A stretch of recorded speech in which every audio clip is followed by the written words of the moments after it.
The Star Sport podcast is brought to you by Access Credit Union. Access Credit Union, funding dreams for over 50 years.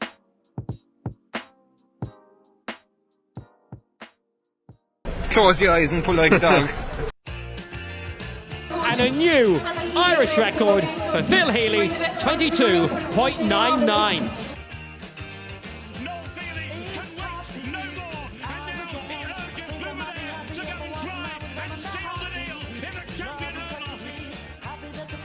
Christy Cooney hands over the Sam Maguire Cup to Graham Canty, Cork All-Ireland champions for the 7th time ever. Hello and welcome to the Star Sport podcast. My name is Dylan Mangan of the Southern Star and I'm joined this week by Star Sport reporter Matthew Hurdy. Star editor Kieran has had the audacity to go away on holidays this week, so he's left the dream team here in charge to pick up the slack. And Matthew's here to chat about this weekend's upcoming club football action as various championships start to take shape. Later on, we'll be hearing from Carbery boss Tim Buckley, who is looking forward to defending the Tadhg Crowley Cup this season. The West Cork Divisional side take on Duhallow on Thursday the 24th at 7:30pm in Páirc Uí Rinn in the college/divisional section semi-final. And Matthew has been chatting to Buckley ahead of that game as well. But before we get into things, I'd just like to give our listeners a gentle reminder to please rate, review and subscribe to the podcast on Apple Podcasts, Spotify and YouTube. The Star Sport podcast is brought to you in association with our friends at Access Credit Union. Access Credit Union, where your bank really does matter. Choose credit union, choose local, choose community. Now, Matthew, let's look ahead to this weekend's club football action. And I think there's probably only one place we can really start, and that's the big derby this weekend between Clonakilty and Carbery Rangers. It's taking place on Sunday at 3pm in Enniskeen, and it is a mouth-watering tie. It is definitely, Dylan, and very well set up there. Like, it's a 10-minute drive between Carbery and Clonakilty. They can't really get any closer, to be honest. I don't think there's even a club there, a significant club in the middle of the two clubs, which is absolutely amazing for two Premier Senior clubs. And they're ending up in the same group. And both teams actually got off to a very good start in match day one. Carbery Rangers obviously drawing against Castlehaven, a valuable point in Clonakilty, that time 11 points each. And Clonakilty having a comprehensive win over Valley Rovers, 20 points to 1-9. So you feel whoever wins this game will have the upper hand and maybe going through to the knockout stage. You feel like if Clonakilty win, they'll be on 4 points. They'll be almost certainly through after that. When you look at Ross, if they win, they'll be on 3 points. Clonakilty on 2. We talk about Castlehaven probably later on as well. They're playing Valley Rovers. If you would think they'll win that game. So this game was always going to be the game to probably decide who finished second in the group. No disrespect to Valley Rovers or whatnot, but this is a huge game for both sides. Clonakilty obviously reaching the county final in 2021, not reaching knockout stages last season, so it's vital for one Ryan side to reach the knockout stages this time. And when you look at Carbery, had a very good season last season, progressive season. Obviously came close to beating Divisional Rangers in the quarterfinal last year, came close to beating Castlehaven this time. So to do it against big sides is one thing, but to do it against your rivals is another thing. And Carbery Rangers and Seamus Hayes will definitely be up for this game. You would say Clonakilty probably have the upper hand in terms of personnel and players on the team and youth on their side. But Carbery Rangers, they gave it their all against Castlehaven. I'm sure they'll give it their all in this game. And one thing as well, I'm actually surprised this isn't shown on Rebels Online, which is a real shame. It's shown the game is on in Enniskeen. Probably the reason probably why it's not being shown is because the game is on in Páirc Uí Rinn. And of course, Kieran tweeted in the last few weeks, probably he's discussed this game not being shown live. And probably everybody at West Cork would feel the same because this is a huge game and it's just a shame it's not shown live. But anybody that is in and around Enniskeen, I definitely recommend you go down to the Enniskeen region and watch the game. Yeah, the fact it isn't being streamed is a real shame because it is set up to be a kind of titanic clash between the two. Like you mentioned there, both sides will want to win, obviously. But given Carbery Rangers' draw in the first game, would they be potentially happy with a draw again here, considering the fact they'd be going in then against Valley Rovers in the final game, which no disrespect again to them, but you would expect them potentially to win that game? You would definitely think so, and Ross would definitely be in a good position if they went on and won the game, or drew the game rather, against Clonakilty. Like, Valley Rovers aren't up to their strongest this season, but at the same time, it is championship football. You can't take a team lightly. I know Valley Rovers haven't done well over the last few seasons, but Ross have to be very, very careful. If they even draw this game, like, Valley Rovers could put up a brilliant performance in match day 3 and beat them. So I think Seamus Hayes will be just thinking one game at a time. I know it's a cliche. A load of managers would say that when interviewers are talking to them, but it definitely is for Ross Carbery, one game at a time. They'll focus on this game now. They won't focus on the match day 3 at all. Like, to beat Clonakilty, even, like, I know it would be a good position if they drew the game, but to win it against your nearest rivals, your nearest possible rivals, would be huge, and it'll be a huge step in the right direction for Seamus Hayes, who is in his first year as Carbery Rangers boss. So, look, it'll be a big win if he gets it. But Clonakilty, I'm sure, would be more hungry to get the win as well. But I would get your point. Yeah, I think Clonakilty would probably be more desperate to win the game. And you wouldn't be surprised if Ross Carbery actually parked the bus a small bit. They did it a small bit against Castlehaven. They did it against Nemo Rangers last season. You wouldn't be surprised if they pulled off the same trick against Clonakilty at the weekend. But Clonakilty, they're very good attacking players now. Darragh Goff is a good young player. You look at Sean McAvoy, Sean White. They're good attacking players, and Clon will definitely go after Carbery Rangers in a good way. But it will be a titanic battle. But I won't be surprised if Ross Carbery kind of sit back and maybe invite a bit of pressure, maybe hit Clonakilty on the counter-attack. You mentioned a couple of Clon's attacking players there, but who do you see making the difference for each side in this game? Who will be the most influential players on the pitch? In terms of attacking wise, I actually think Darragh Goff is a very good player for Clonakilty. He wasn't at the panel in the last few years. Obviously, the guy was minor, under 17 last season. He's 18 this year. He's a very, very good player. He played centre forward against Valley Rovers. I think he scored 4 points from play that game. It might have been 3, but still 3 or 4. That's a brilliant tally to have for such a young player. For Carbery Rangers, I think the obvious one you have to look at is Darragh Hayes. 4 points against Castlehaven, 3 from play. He's definitely the live wire up front for Carbery Rangers, and he will be the prime target for Clonakilty to mark. Like, he's an excellent player, but let's not forget, Clonakilty probably have the best defensive lines in the county in general. You look at Thomas Clancy as a good defender, Liam O'Donovan's back in, like Sean White plays in defence a small bit. But again, like Mark White, we talked about him on the podcast over the last few weeks. Like, I wouldn't be surprised if he went up the pitch and scored a few from play. He has that much of an influence. But I think, again, it's a cliche, but I think midfield is going to be the huge battle. Like, Carbery Rangers have James Fitzpatrick there, experienced warrior.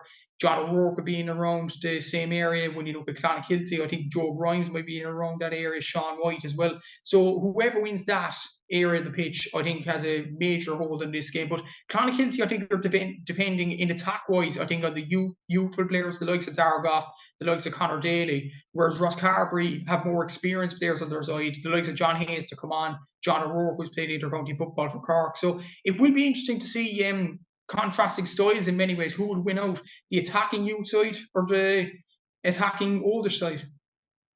And we can't forget as well the other game taking place in that group. It's Castlehaven against Valley Rovers. They would have been disappointed with the opening round draw against Ross, but they have a big chance now to get the first win of the championship under their belt. Their game against Valley Rovers is on this Saturday at 5 p.m. in Clonakilty. And just before we talk about that game, will the fact that it's on before the Clon Ross game, do you think that might have an effect on the Clon and Ross game? Like, let's say if Castlehaven come out and blow Valley Rovers away, would that affect the kind of mindset of either team going into the game on Sunday? It possibly would, and that is a very good point. In fairness, like, it's kind of a shame that they aren't played on the same day. Not even like we all want them to be played at the same time in general, but not being played the same day, it's kind of strange in general. But you would expect Castlehaven to win this game. No disrespect again to Valley Rovers, but I just think Castlehaven will be strong enough to beat them. But it will have a huge effect, especially on, I'd say, Ross Carbery, because they'll be on 1 point, Clonakilty will be on 2. there'll be actually huge pressure for Ross Carbery to win that, or maybe even Clonakilty, because Clonakilty have Castlehaven in the last game. So like it's going to be a big battle, whatever happens on Sunday. And I think at the same time, though, I think they'll both kind of expect the Castlehaven will be too strong for Valley Rovers, and they will prepare themselves for Sunday in that particular light. But we talk about Castlehaven or Carbery Rangers and Clonakilty, being in trouble of being knocked out. What about Castlehaven? You look at the Rangers in the last few years. I think in 2021, they were the group, I think, with Douglas and Valley Rovers themselves. They got knocked out, finished third place because they lost to Douglas in the last game. The pressure got to them. I wonder, could the pressure get to Castlehaven in the last game against Clonakilty? I know I'm thinking way ahead of myself now, but it's going to be very exciting what happens in the next few weeks. And just a side note for Castlehaven's point of view, Brian Hurley looks like he'll be out for this game too, while hearing word in the street. So, like, if he's out, Valley Rovers might have a chance of putting something off. But like, Michael Hurley needs to step up in this game. Jack Callahan's back from injury. You've Conor Callahan there. You've Damien Callahan. Castlehaven should have too much for Valley Rovers on Saturday. But whatever happens between Castlehaven and Valley Rovers, I think Clon and Ross will be just focused on themselves going to Sunday. And with Brian Hurley missing again, you mentioned there that will kind of give a bit of a lifeline to Valley Rovers. I hope there aren't any Valley Rovers fans listening, by the way, because we're slating them throughout the podcast. So I want to give them their fair dues as well, because like as difficult as it can be against Castlehaven, we saw Ross put up a great performance against them in the last round, and there is the potential there for Valley Rovers to come out and surprise everyone and nick a draw or even a win against Castlehaven this weekend. It's not outside the complete realms of possibility. And like you say there, if Castlehaven are sitting around this week thinking the same way we are and they're getting complacent, then that could spell trouble for them as well.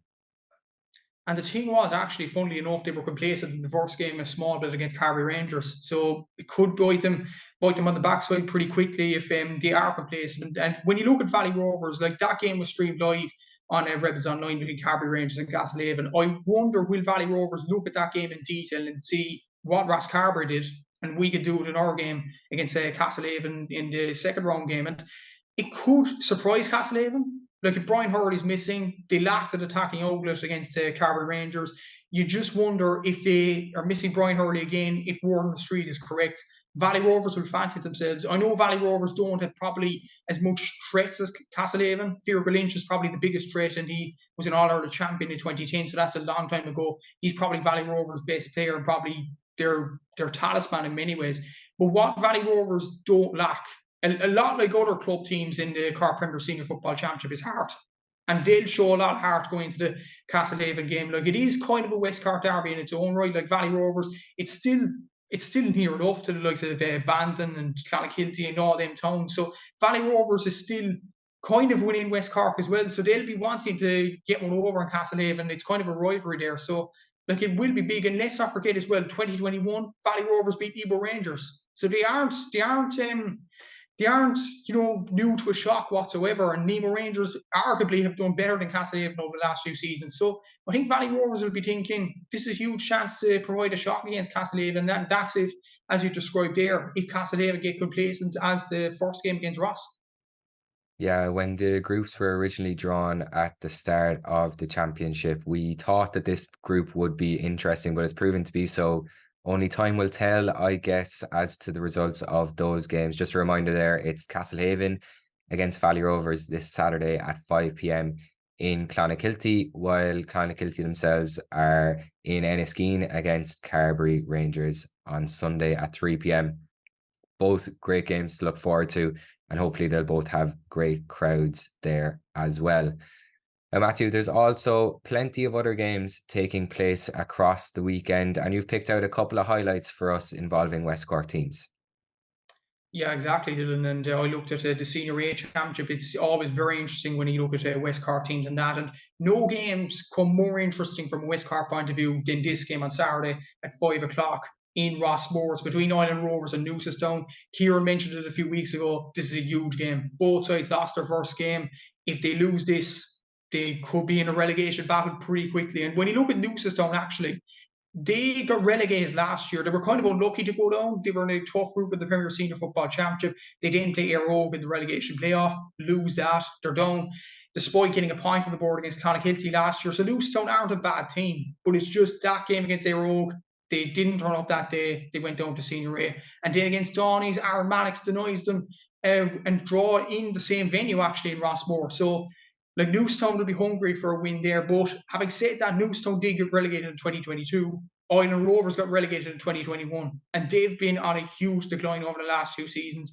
They were very, very lucky, really, to avoid a relegation playoff in the Senior A Championship last season. And at the first day, this time round, they lost to Bishopstown 1-12 to 4 points. And they'll be desperate to right those wrongs. It'll be a big one for Island Rovers to get over. You would fancy Newcestown, given the players they have and the experience they had, and the fact they didn't play too badly against Donny. It was just Donny's just won an outright battle in that game. But Island Rovers, if there is fight in them, they have to go out and win this game, or else they could be dragged very easily into a relegation playoff, because let's not forget, after this game, it's another West Cork derby against Donny's. And if they lose this, it could get even worse for them. So it's a huge game for Island and a huge game for Newcestown happening this Saturday. And in the same group, Donny's are up against Bishopstown in Bandon at 4 o'clock on Sunday. It's a huge game for both as well. Like, from a Donny's point of view, particularly winning that game against Newcestown by a point, they probably didn't produce the best performance that they could. But if they go on and beat Bishopstown, that's 2 wins from 2, and they'll be in a comfortable position to go into the next round. Of course, Bishopstown will be thinking the same thing, but it's a huge game for Declan O'Dwyer and his players from Donny's. They have a very good team. They've Fionn Hurley there. They've Mark Buckley. They've very good forwards, very good backs. They have a good team all round. They have to produce on the pitch now on Sunday against Bishopstown. A huge game in that group. And also in the Senior A Championship, O'Donovan Rossa, they're up against Kanturk. After beating Knocknagree, probably the favourites for the Senior A Championship in the last round, I think they'll be desperate to beat another Duhallow side. And let's not forget, Kanturk won their first game of the championship as well. So this is a huge game for Gene O'Donovan and his players. Like, Donovan Ross had produced a very good performance the last day. David Shannon's still going about. Donald O'Codlett's still doing very well up front. Sean Fitzgerald's come back from Chicago. He's doing very well at the moment. Kevin Davis is their big talisman up front. So O'Donovan Ross will definitely have the players to go on and win this game against Kanturk. But this is a Kanturk team that are very experienced. Like, they beat Bantry quite comprehensively in the Premier Intermediate final last season. They played against Rathmore from Kerry in the Munster Championship. They have the likes of the Walsh brothers, who are absolutely amazing for them. So this will be a very, very tough test for O'Donovan and Rossa. But if they go on and win this after the win against Knocknagree, that'll be absolutely huge for O'Donovan and Rossa in general. And even lower down in the Intermediate Championships, there is also another West Cork derby between Tadhg and Carbery Rangers in Cahill at 4 p.m. on Sunday. This is a huge game as well, because Carbery Rangers won their first game thanks to Joe O'Callaghan scoring 2-2. They're coming up against Tadhg team that lost their first game. So if Gabriels win this, it's going to be a huge win to probably get them into the knockout stages. And as well as that, it's going to be a huge game to potentially put Tadhg in a relegation dogfight and to win a West Cork derby as well. They'll be pretty close to each other. Gabriels will be obviously in Carbery, Tadhg in the Bear division. So they're very close to each other in a close venue in Cahill. This will be a huge game and a huge fight to get the 2 points on the board too. Yeah, just looking at the fixtures this weekend, like, there's so much on the line across the board. Paulie O'Sullivan, in his column in this week's Southern Star, says this is moving weekend, and if you did not perform at the first attempt, your back is to the wall and you need to come out all guns blazing and fight for your place in the championship and quite possibly in the grade overall. So that's just a little snippet of Paulie's thoughts from this week's Southern Star that's out this Thursday. Matthew, you've done a great look ahead to the weekend as well in this week's Southern Star. We're going to take a very quick break now, and we'll be back in a moment to hear from Carbery boss Tim Buckley. The Star Sport podcast is brought to you by Access Credit Union. Access Credit Union, funding dreams for over 50 years.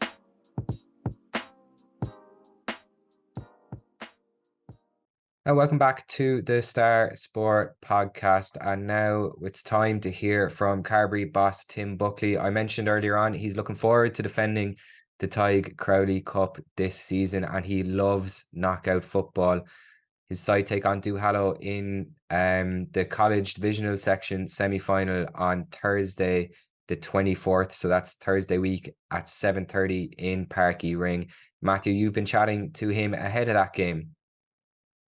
Yeah, it's going to be a big game for Tim Buckley and Carbery in general. Obviously, as you mentioned there, Duhallow, they beat them in the final of the Tadhg Crowley Cup last season. It's going to be an absolutely colossal game. Like Duhallow, as Tim has mentioned and I mentioned in the chat, they've lost a good few players to Cantork and Newmarket and all them going up to Senior A. Whereas Carbery have gained some players. They've gained, obviously, Bandon getting relegated from Senior A. You have the likes of Ryan O'Donovan and Damien Gore coming into the panel. So this is going to be a huge year for Carbery to try and defend the Tadhg Crowley Cup. But it will be a very, very tough game. Duhallow still have very good players. Mikey McAuliffe is a good one. Obviously, Donegal O'Connor he's into his 40s and he's still playing for Duhallow, which is absolutely incredible in his own right. But Carbery have the players themselves. They have two inter-county stars, obviously, Brian O'Driscoll and Rory Dean, who played very well for Cork in starting that team for reaching the All-Ireland quarter-final this year. So Carbery, they have their leaders. They have a good team ethic. They've been together for quite a long time now. And Tim Buckley is building towards something good with the Carbery football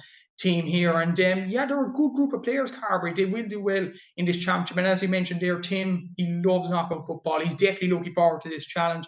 This is Carbery's first game in the college divisional section, obviously winning it last season. They went through to the semi-finals, straight through to the semi-finals themselves, and UCC going straight through to the last three. Duhallow had to go through a group process, so they'll probably have more games under their belts, albeit against probably lesser opposition in Musgrave, Emo Kelly, and all them teams. So, but still, it is games under their belts, and Carbery will be wary of that, definitely. But I'm sure Carbery would have played challenge games behind the scenes, so it will be a big test for Tim Buckley to get up to the championship standard in its own right. And worth noting as well, if they beat Duhallow on the Thursday, they go on on the next Sunday to play in the college division final against UCC, also at Páirc Uí Rinn. So it's a huge game for Carbery, potentially a huge week. And Tim Buckley, as you see for chat later, he's definitely looking forward to it. Yeah, let's hear from Tim now. So I'm delighted to be joined here by Tim Buckley, the Carbery football manager, ahead of their football season this season. They're playing Duhallow on Thursday, the 24th of August at 7:30 p.m. in Páirc Uí Rinn. The winners of that game play UCC in the college division section, and the winners of that college divisional section will go into the quarterfinals of the County Premier Senior Football Championship. So a big season ahead for Carbery. It's a section they actually won last season, so they'll be hoping to do back-to-back this season. So Tim, how are you preparing for this season around? Going in as favourites in a way to win the divisional college section after winning it last year. So how are the players fixed? Yeah, Matthew, strange and different this year, of course. I suppose what's new is interesting as well. I suppose the way that the competition is stacked, that the winners of the Tadhg Crowley Cup from last year go straight through to the semi-finals seeded. So that brings obviously disadvantages and advantages with it. Everything that we've done this year has been gearing towards the end of August, and we're here now, and it's time to kind of get down to business. When you look at the run last year, it was an absolutely incredible run in general, and it definitely boosted the profile of the Carbery divisional side, beating Duhallow in that final last season and eventually going to the quarterfinal where you got that experience in Páirc Uí Rinn to play against Ballincollig. So it was a great year last year. But yeah, the divisions, we'd be unified there. The likes of Duhallow, even the colleges there, I would say that, our particular competition, it's all about getting traction and getting a bit of momentum. And, we were very lucky last year, that we came through, I think it was 5 games, and it gave us 5 different opportunities to go to the cold face, the team, the panel, the entire group, we all grew together, and it was a wonderful experience, and we've been saying it for years, that's all, the talent is a gimme, all the divisions, including Carbery, the talent is there, it's the gel them into a club type team, and we got that opportunity last year, but this year now is a new year. We've new guys in, we've different panel, different team, different layout, and it's certainly a different approach because we don't have the advantage of the 3 games that we had last year. So we pretty much had to hit the ground running. But this is a competition on its own, and sometimes we forget to mention the great Tadhg Crowley.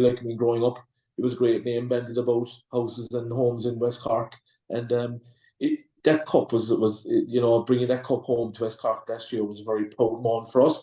And as you said, it gave us a great opportunity to go into Páirc Uí Rinn and play against the club teams. And all of the divisions now will aspire to do that again this year. You mentioned the new players there. Is there any new players in particular that we should be keeping an eye out for this season? Well, like you have, like, I mean, we always start off every year with a clean sheet, like, and it's one of the mantras that we've always applied. Everybody gets a chance, no matter whether you're playing Junior B, Junior A, Intermediate, or Premier Intermediate. Everybody is entitled to a chance, like, and we have, like Dent, whom we there now, and Paddy Driscoll, Nolan and Corcoran. They played the Corcoran the 20s this year, like, and they're all a year older, and you'd have lads who would have played them 17 last year were ineligible, and they've all got a year's football under their belt now as well, and so they'll be putting their hands up for inclusion as well. And is there any inclusion for Ryan O'Donovan in particular from Barrow? Is he included in the squad? Yeah, Ryan is having a very busy season. Another dual player, former Cork minor under 20, and Ryan is on our panel, like, and he's very much very important part of our group, like, and with so many more, And Damien Gore in the panel from Clonakilty, is he there? Yeah, Damien has had trouble, an injury ridden kind of spring stroke summer, like, but he's been working very hard, like, with his club Clonakilty, and Damien will certainly be in our plans as well for Thursday week. Is it more attractive to play for Carbery nowadays, seeing as you won it last year? Are the players more buying into the Carbery project this season more than last season? Well, I find like it's always attractive to play with a team that are winning and are successful. And as you pointed out well ago, we got exposed last year to like what every young fella playing in West Cork, that's not playing senior with his club. You get exposed to that level of football, that level of preparation, that level of, I suppose, atmosphere that a game brings naturally. And when you keep winning, the fun comes into it then again. Like, for a couple of years there, like, we just couldn't seem to get off the ground. But, thankfully that box got ticked last year, and you're dead right. It's now a hotter ticket, like, and a more attractive ticket. And like, I don't say that in the condescending way. Like, it's very hard on guys. Like, they've got a tough schedule. If you can see, the schedule that's coming up in front of a lot of our lads now for the next 4 or 3 weeks. But like, speaking to all the players, like, players want to play. I suppose up till now it's kind of been a bit sporadic, like, in terms of they've trained and then they play, and but for the next 3 or 4 weeks, any fella that's involved with his club and involved with a division like Carbery, he certainly won't be quiet, like, and that's our biggest challenge, like, not to dwell on that too much, like, but it is a serious challenge, like, is getting the balance right for the lads. You talk about getting the balance right. It is definitely a challenge when you think about the amount of training that clubs do, in particular the Junior A Championship in Carbery is actually so competitive right now. You look at even Rory Dean for Bantry Blues in the Premier Intermediate Championship after getting to the final last year. There's a lot of training in that too. So, like, a lot of players will be training with their clubs and then for Carbery. So it is definitely about getting the balance right. It is, like, and then you probably have to go outside the box, really, like, when you start thinking about preparing a divisional side. And the number one thing I say to my entire management team, like, is communication is key. Like, we have a very good group in terms of, we've got some mature guys in the panel as well, and they kind of instill on the younger lads in the I suppose the probably the plus side of communicating, and organising their diary, because there's so much that they have to do with the clubs, and every club in the division has aspirations about winning one thing or another, and we have to be mindful of that as well. That it's not, it's not solely Carbery, like, and I find that if you combine their club activities and bring them in with Carbery, like, in the proper circumstances, you can get a multitude of work done in a short period of time. And luckily enough, to date, like, we've been successful in doing that. And just another club that popped into the questions there. When you look at the Premier Intermediate clubs, Carbery clubs are there. Bandon obviously dropped in from Senior A last season. They got relegated. Is there any Bandon players stake a claim for this team this season? Yeah, like, we have Pat Prendergast as a selector with us. Pat is going to involve in the goalkeeping duties of Carbery, like, and a strong bend in the Carbery man, like, and you've like Peter Murphy there, Mark Sugru, and like Kieran McCarthy's in this year with us now in goal as well. So they're floating around. But Bandon are just another club again, like, that we can, count on now this year. And, we're very lucky, like, to have a good spread of clubs. I think we're picking from around 14 or 15 different clubs, players that have played with us throughout the spring and the early summer.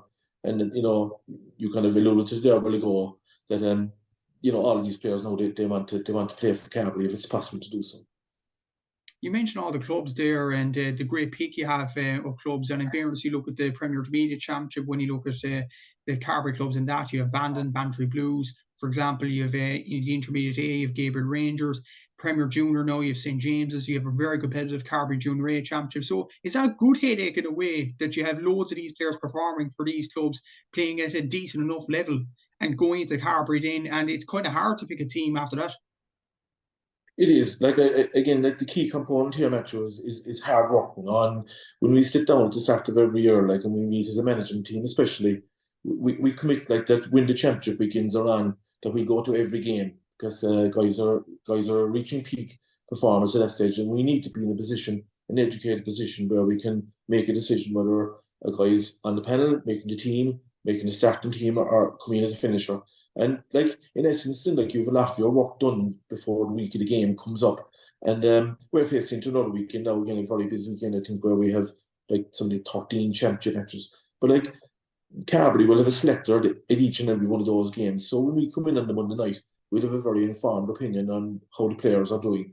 And it's a great plus for us. And I mentioned that a while ago about combining the lads' clubs activities with Carbery, and you gel it in. Then it's a seamless movement in from their club into the senior grade. Like, and if a fella's going well in this club, then more than likely he's going to put his hand up at senior level as well, if that's the level that he's capable of playing at. You mentioned lads going well for their clubs. It's not just going well for their clubs. There's two lads in particular that went very well for Cork this season. In fact, started for the Cork team. They reached the All-Ireland quarterfinals, eventually losing to Derry. You look at Rory Dean at centre forward for Cork. You look at Brian O'Driscoll at wing forward. Both of them were available for selection for yourself, and they were last season and were a key component in Carbery doing so well last year. So it's brilliant in general to have them two guys in particular on top form, and it definitely provides you with some good players to look up to going into the season. But yeah, like the lads are the standard bearers, like, and even before they got called in, like, nobody was more delighted than myself to see the two lads getting the call at the end of last year's championship, because they led us, in fairness to them, like, and when the lads are around, and the fact that they're in the panel, like, that the stakes are high, in, like, and everybody knows that, like, and from being involved with the Cork setup, playing against the best teams in the county, or the country, sorry, like, these fellas, their standards are very high, and everybody in the group then will be aspiring to reach those standards. So it's great. And, like, again, I'd be hoping at the end of 2023 that we might have a couple of more involved along with the two guys. Excuse me. And when you look at the sides in the divisional college section at the moment, when you look at Duhallow and UCC, Duhallow obviously challenged you all the way last season. Even like Cantork are gone up, so they're losing that club. They've lost clubs like Not Agree over the last few years, as well as Newmarket, but they're still a very good team to contend with. And then you have UCC on the back of a successful Sigerson Cup campaign where they won the whole thing, and their confidence will be up. So it will be a difficult campaign to win back-to-back divisional colleges titles. It is a huge challenge, and it's not a challenge that we are by any means underestimating, and nobody should. Like, you've got a very, very small window of opportunity. The two games will be played in 1 week if you come out through them. I mean, you could be beaten and gone. I think we're the only team in Cork that have only one go at it. And if we're beaten on the Thursday night, that's the end of our season. If whoever wins that game and goes on has an opportunity then to play UCC on the Sunday. But, like, you must remember the reward. The reward is the last 6 in Cork. And the club teams, in by comparison, the club teams have to fight it out in a 14 group, like, where they've got 3 games over maybe 6 or 7 weeks. So the club teams probably would eat our hand off for the route that we're being given. For us, it's a logistical challenge, but it's a challenge that we've taken on before, and it's a challenge we'll take on against you. But it's keyed in, like, some of the points that I made there a while ago about communication, preparation, diary preparation. It's a very important part of a division player's life. And you mentioned actually earlier on the chat that a disadvantage maybe for Carbery this season is there wasn't group games compared to what Duhallow have been through this year. Have you played much challenge games up until this Duhallow game on Thursday night?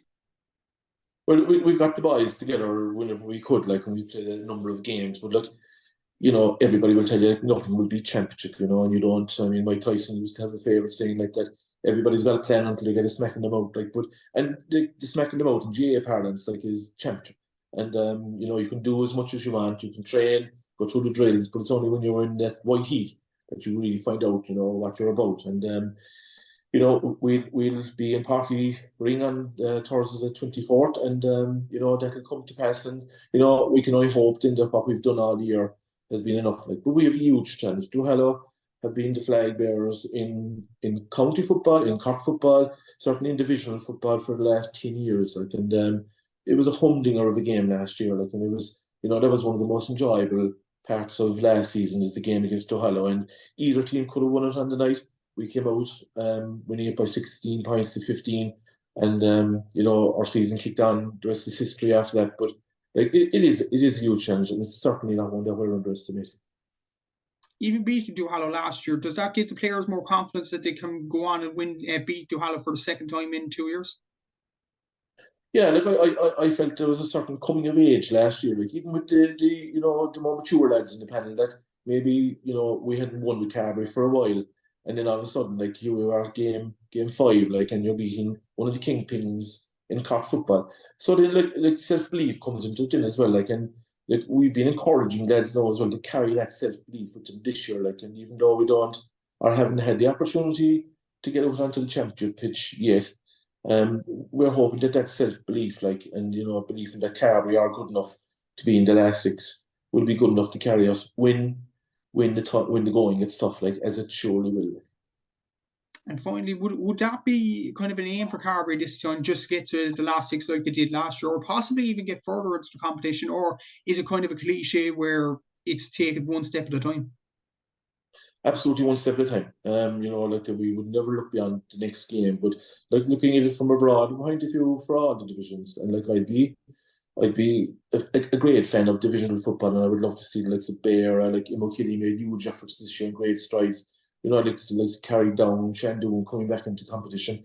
It's a competition on its own, like, and number one, it brings on the players, because players that would normally play club games, the clubs or intermediate level, senior or junior level, it gives them 2 and 3 and 4 and 5 games at senior level, and it brings on the individual players. But it also raises the level of football within the divisional teams, and that competition then, it's become attractive now. And I noticed there last year, the crowds were getting bigger every game that we played, because they had something to go and see. So, like, absolutely, we will take this. The Duhallow game is the end of our year, and that is it. Like, we're not looking beyond that. But on the Friday morning, we look beyond it. But as I said, I'm sure there are club teams out there, like, they take my hand off for the route that we've got 1 week, and we're in the last 6. And that applies to Duhallow and UCC as well. So that's going to be a massive week, for all those 3 clubs. Definitely is, yeah. And Carbery start off their campaign again on the 24th of August, and at 7:30 p.m. in Páirc Uí Rinn against Duhallow, and we're definitely looking forward to it in the Southern Star office. So thanks, Tim, for your time, and best luck for the week's game against Duhallow next week. And the whole Star office is rooting for you. Thank you, Matthew. The Star Sport podcast is brought to you by Access Credit Union. Access Credit Union, funding dreams for over 50 years.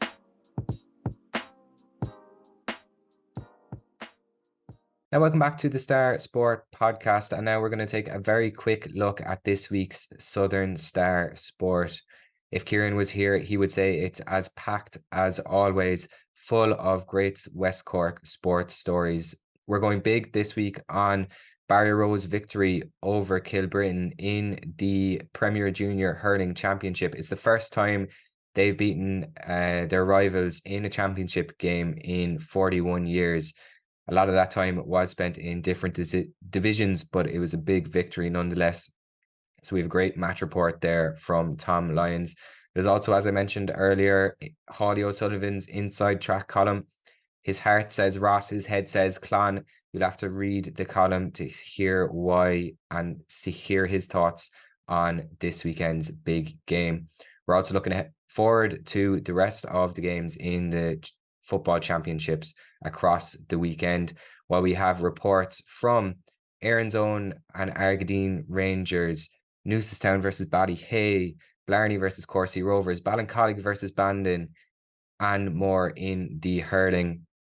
Jerry McCarthy's taken a great look at Cork's Camogie senior final success. He's been chatting to manager Matthew Toomey about how the success came off the back of 2 heartbreaking final defeats. It's a great look back at the win and a long chat, a long read with Matthew Toomey there. Elsewhere, there's lots in West Cork soccer as O'Sullivan double sent Lyre top of the Under-12 Schoolgirls Championship. And there's also news of a Clonakilty teenage duo who have signed for Cove Ramblers. There's bowling, there's motorsport, and there's lots more, including Ibane ladies and Kilmacabea, who lit up Croke Park on All-Ireland Finals Day. They both represented the West Cork region at half-time during the LGFA Finals Day there. So there's plenty there and more for sports fans. So pick up your copy. It's in shops this Thursday or online via subscribe.southernstar.ie. And if you're further afield, we have that offer still going at the moment. Just head to southernstar.ie/offers. You can get the Southern Star on your laptop, tablet, or phone for just €1 per week for your first 8 weeks. It's not to be missed. As always, thanks for listening to the Star Sport Podcast, and thanks again to our sponsors at Access Credit Union. If you've enjoyed this, please remember to rate, review, and subscribe wherever you get your podcasts, and we'll be back again next week. Thanks for listening.